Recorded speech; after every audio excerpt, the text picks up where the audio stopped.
تعریف کی گئی ہے اور ہمیں جو خرابی ہیں اس کی نشاندہی اپوزیشن نے کی ہے جی تو وہ صحیح طریقے سے کام کر سکتی ہے. ٹھیک ہے. یہ ہماری سیاست میں یہ غلط بات میں ایسے کو سمجھتا ہوں کہ ایسا ہونا نہیں چاہیے. جی اسی طرح دوسرے مذاہب میں ہمارے ساتھ جو یا مسالک میں غلط فہمیاں ہیں وہ اس حد تک نچلے طبقے میں اتنی آ چکی ہیں. جی ہاں، ایک عام شخص تک چلی گئی. ہاں جی، مقصد یہ ہے کہ جو مولوی اکثریت آپ نیچے مسجدوں میں دیکھیں جی تو بالکل وہ پرائمری میں نہیں پڑھا ہوتا یا پرائمری ہوتا یا مڈل ہوتا زیادہ سے زیادہ. جی ہاں، اور جمعے کی نماز سے پہلے جو خطبہ دے رہے تھے اس میں وہ آپ کو پتہ ہی کس طرح اعلانیہ اس طرح کی گفتگو کر رہے ہیں. ہاں جی بالکل، انتہا پسندی کا. ہاں جی، اس کے علاوہ بھی جی اور اس علاقے کے لوگ مولوی صاحب کو اس حد درجہ تک وہ سمجھتے ہیں کہ یہی ہمارے پیر و مرشد ہیں. یہ بندہ دین کا کام جو ہے نا مسائل یہی سمجھتا ہے سب سے زیادہ.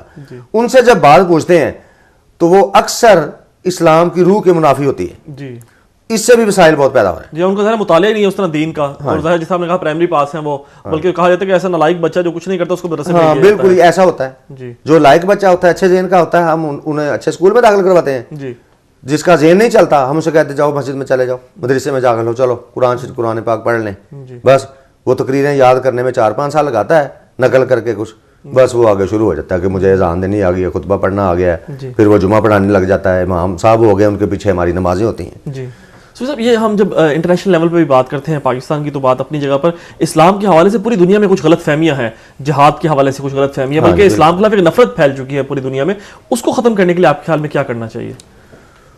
اس میں بھی یہی وجہ ایک شامل ہے کہ ایک بندہ دوسرے مسلک سے تعلق رکھتا ہے یا دوسرے مذہب سے تعلق رکھتا ہے جی وہ بغیر سوچے سمجھے دوسرے بندے کی یا مسلک کی مخالفت کرنے پہ شروع ہو جاتا ہے.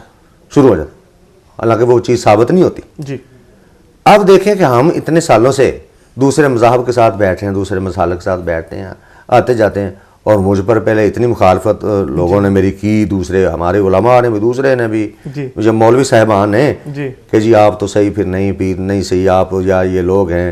مطلب کہ وہ یہاں تک وہ ان کا ذہن تھا کہ یہ جی ناپاک لوگ ہیں، ان سے ہاتھ آپ نے کیوں پیر صاحب ملایا؟ اچھا آپ ان کے ساتھ بیٹھے کیوں ہیں ایک ٹیبل پہ؟ آپ ساتھ بٹھا رہے ہیں، یہ تو آپ کا آستانہ ناپاک ہو گیا، مسجد ناپاک ہو گئی. اس طرح کریں تو ہم اپنا کام کرتے رہے. ہمیں جو اوپر سے ایک روحانی اشارہ تھا، حکم تھا، اس کے مطابق ہم چلتے رہے.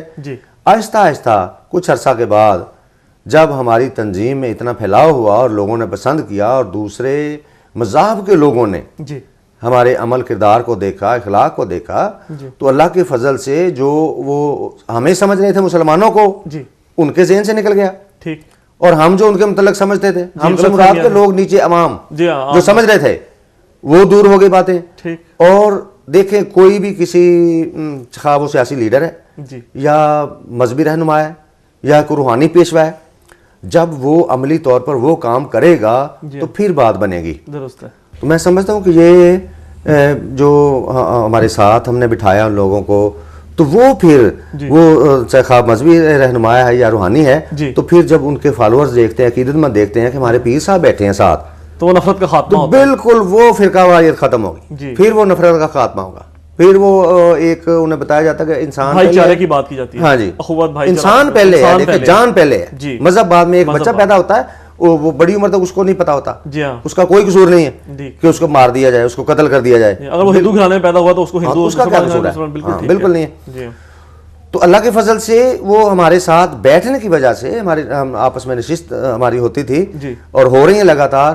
تو اللہ کے فضل سے وہ ہم سے متاثر اتنا ہوئے کہ ہزاروں کی تعداد میں وہ لوگ میرے ہاتھ میں مسلمان ہو گئے.